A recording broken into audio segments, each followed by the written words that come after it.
Assalamualaikum warahmatullahi wabarakatuh. Kita berjumpa lagi di video pembelajaran Handiplana dari Alif Eksklusif. Ini saya akan menjelaskan tema 1 kelas 5 sekolah dasar, subtema 1 yaitu organ gerak hewan. Pada pembelajaran 1 ini ada mengandung dua muatan, yaitu muatan bahasa Indonesia dan muatan IPA. Baiklah, kita ke organ gerak hewan dulu. Hewan itu memiliki kemampuan bergerak seperti halnya berjalan, berlari, melompat, dan sebagainya. Jadi setiap hewan itu masing-masing itu mempunyai cara bergerak yang berbeda. Kenapa cara bergeraknya berbeda? Karena tempat hidupnya pun berbeda. Ada hewan yang hidupnya di air, ada pula hewan yang hidupnya di darat, tapi ada yang hidupnya di dua tempat, di air, kadang juga di darat. Nah, hewan itu dikatakan bergerak itu jika hewan tersebut itu berpindah tempat. Jadi berpindah tempat dari tempat yang satu ke tempat yang lain, itu berarti hewan tersebut dikatakan bergerak. Nah, hewan itu bergerak karena apa? Kenapa seekor hewan itu kok bergerak? Kok tidak diam saja? Karena hewan itu bergerak itu yang pertama pasti ada rangsangan, karena hewan tersebut lapar, akhirnya hewan tersebut berjalan, bergerak, melompat, berjalan, berenang, dan lain-lain, itu mencari mangsanya atau mencari makanannya. Yang pertama pasti hewan bergerak itu karena mencari makanannya. Yang kedua, hewan bergerak jika hewan tersebut merasa terancam.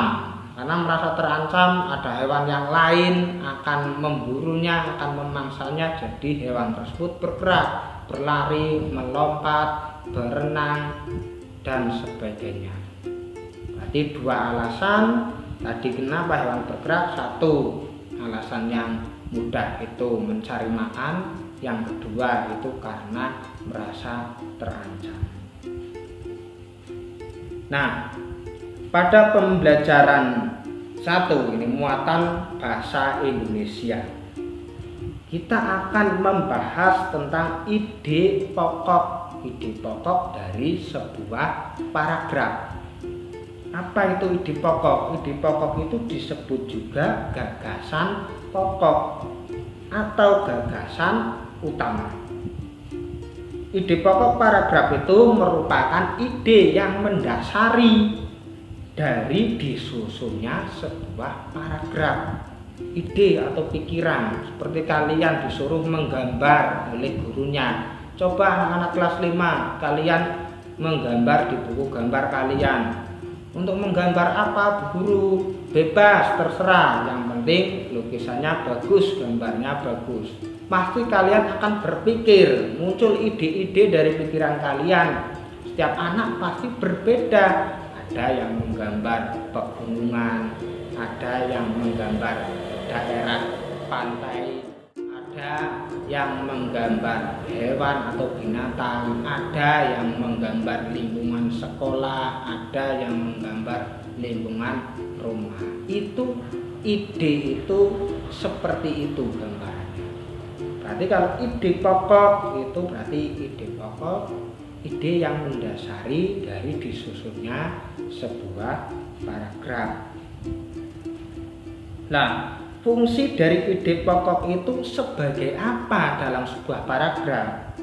Ide pokok itu berfungsi sebagai pokok atau patokan atau dasar acuan dari sebuah paragraf. Kalian disuruh mengarang, membuat cerita, pasti kalian pertama akan membuat judulnya. Kalau kelas 5 itu pasti sudah agak bisa membuat sebuah cerita. Yang pertama membuat judul. setelah judul membuat kerangka karangan. Kerangka karangan itu berisi dari setiap paragraf kalian membuat ide pokoknya. Paragraf pertama kalian akan menceritakan tentang apa, idenya ditulis dulu. Paragraf kedua idenya ditulis, ketiga ditulis, dan seterusnya. Dari ide-ide tersebut itu disebut kerangka karangan. Nanti barulah dari kerangka karangan tersebut kalian kembangkan menjadi sebuah paragraf. Paragraf yang padu. Yang padu itu artinya itu menyambung dari paragraf 1, 2, 3, dan seterusnya. Nah, jika sudah menjadi sebuah paragraf yang padu, karena tadi dari ide pokok yang kalian kembangkan, barulah itu dinamakan yang namanya sebuah karangan atau sebuah cerita. Nah, itu tentang ide pokok atau disebut juga gagasan pokok atau gagasan utama. Nah, kembali lagi ke organ gerak manusia dan hewan. Makhluk hidup di dunia ini itu tidak hanya manusia dan hewan, tapi ada lagi yang satu, itu namanya apa? Tumbuhan. Kalau manusia dan hewan mempunyai organ gerak yang jelas. Manusia punya kaki dan tangan. Kalau kaki itu dinamakan organ gerak bawah, kalau tangan itu organ gerak atas. Organ gerak bawah pada manusia digunakan untuk berjalan, berlari, melompat, mengayuh sepeda, dan lain-lain. Kalau organ gerak atas pada manusia, tangan digunakan untuk seperti kalian menulis, untuk makan, untuk memegang benda, dan lain-lainnya. Kalau hewan sendiri, ada hewan yang memiliki kaki, ada yang bergerak dengan kaki, ada yang bergerak menggunakan sirip seperti ikan, ada yang bergerak menggunakan tubuhnya seperti hewan-hewan yang tidak punya kaki, ada ular, ada belut, ada cacing, itu bergerak menggunakan tubuhnya. Nah, hewan yang bergerak menggunakan kaki ditambah dengan sayap itu juga ada, seperti burung itu bergeraknya menggunakan kaki dan sayapnya. Sayap untuk terbang, kaki untuk berpijak di tanah atau di ranting-ranting pohon.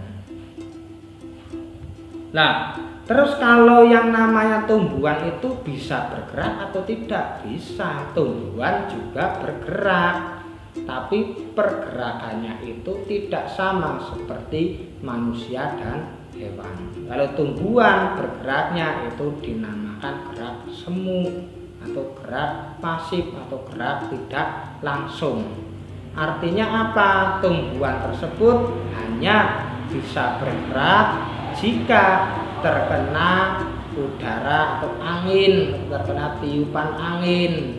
Dahannya yang bergerak, bukan pohonnya yang berjalan, tapi hanya dahannya atau pohonnya yang bergerak. Terkena hinggapan dari serangga atau burung sehingga dahannya bergoyang-goyang, itu namanya juga bergerak. Karena dipanjati oleh anak-anak, akhirnya pohon tersebut bergoyang, itu juga dinamakan bergerak. Jadi tumbuhan juga tadi bergerak, tapi cara bergeraknya itu berbeda dengan manusia dan hewan. Jika manusia dan hewan tadi dikatakan bergerak jika berpindah tempat, tapi kalau tumbuhan dikatakan bergerak itu tidak berpindah tempat, diam di situ. Kecuali tadi diperlakukan khusus oleh angin, hewan, dan manusia. Jadi anak-anakku semua, jika manusia dan hewan itu bergeraknya itu secara aktif, yaitu menggunakan organ-organ geraknya. Nah, organ gerak itu berfungsi untuk memberikan bentuk tubuh dan memudahkan untuk melakukan aktivitas seperti berjalan, berlari, melompat, memegang, memanjat, berenang, dan sebagainya. Tapi jika tumbuhan atau pohon itu bergeraknya dinamakan gerak pasif atau gerak semu. Jadi makhluk hidup ada 3, manusia, hewan, dan tumbuhan. Itu menurut pergerakannya itu dibedakan menjadi 2 jenis, anak-anakku semua. Dari kemampuan pergerakannya, yaitu yang bersatu bergerak secara langsung, yang kedua bergerak secara tidak langsung. Kalau bergerak secara langsung itu terjadi pada manusia dan hewan karena memiliki organ gerak. Tapi jika pada tumbuhan itu namanya pergerakan tidak langsung. Karena apa? Karena tumbuhan tersebut tadi hanya bisa bergerak jika terkena perlakuan oleh manusia dan hewan. Berikutnya tentang organ gerak manusia dan hewan. Itu keduanya memang memiliki organ gerak. Tapi organ gerak tersebut manakala tidak berfungsi jika tidak ada otot dan rangka atau tulang pada manusia dan hewan. Coba bayangkan jika kalian semua tidak ada tulang di tubuh kalian, di kaki kalian, apakah kalian bisa berdiri? Tentunya tidak. Berarti kita tidak akan bisa berdiri jika tidak memiliki rangka atau tulang. Manusia tidak bisa berjalan. Jadi fungsi kerangka atau tulang pada manusia itu sangat banyak sekali dan besar sekali fungsinya. Jadi kita harus merawat yang namanya tulang dan kerangka kita. Hewan pun sama seperti manusia. Hewan jika tidak memiliki kerangka atau tulang ya tidak akan bisa bergerak. Seperti burung terbang dengan sayap. Di sayap burung juga ada kerangkanya atau ada tulangnya. Ayam bisa berlari, kaki ayam juga ada tulangnya. Ikan bisa berenang menggunakan sirip, sirip ikan juga itu ada tulangnya. Dan di tengah-tengahnya ikan juga ada tulangnya. Ular bisa melata menggunakan tubuhnya, di tengah-tengahnya juga ada tulangnya. Jadi untuk manusia dan hewan itu bisa bergerak, organ geraknya bisa berfungsi karena ada kerangka. Kerangka saja tanpa otot ya juga tidak akan bisa berfungsi. Jadi organ gerak itu ada kerangka dan ada ototnya. Otot itu berarti daging yang kuat tuh, yang bisa menarik kita, menarik kerangka, itu bisa memadati tulang kita. Jadi misalkan ini organ gerak tangan, di dalam tangan ada tulangnya. Terus setelah tulang itu ada daging dan kulitnya. Ini daging dan kulit tersebut ini yang dinamakan otot. Jadi kita bisa memegang, mengangkat benda itu karena ada tulang dan ada ototnya. Nah, jadi fungsi kerangka pada manusia itu yang pertama. Jadi apa anak-anakku semuanya? Fungsi kerangka pada manusia atau hewan. Yang pertama itu menopang tubuh. Jadi menopang tubuh atau untuk bergerak. Tanpa ada tulang kita tidak bisa berdiri. Tanpa ada tulang kita tidak bisa duduk dengan tegak. Tadi yang pertama fungsi kerangka, tadi menopang tubuh. Yang kedua fungsi kerangka pada hewan dan manusia, memberi bentuk tubuh. Coba anak-anak kelas 5 kalian perhatikan, setiap anak memiliki tulang yang lengkap dan sehat, tapi bentuknya berbeda-beda, si A dengan si B. Jika diperhatikan wajahnya juga berbeda. Karena tulang pipi, ada tulang pelipis, tulang dahi, tulang dagu, tulang hidung, tulang mata, bentuknya berbeda. Jadi tidak sama-sama punya tulang, tapi karena bentuknya berbeda sehingga bentuk setiap manusia itu tidak sama. Kakak adik saja kadang tidak sama, ada yang tinggi, ada yang pendek, ada yang besar, ada yang kecil. Yang ketiga, fungsi tulang atau kerangka pada manusia dan hewan, yaitu melindungi organ tubuh yang penting. Seperti di kepala kita, di dalam kepala itu ada otak yang digunakan manusia untuk berpikir.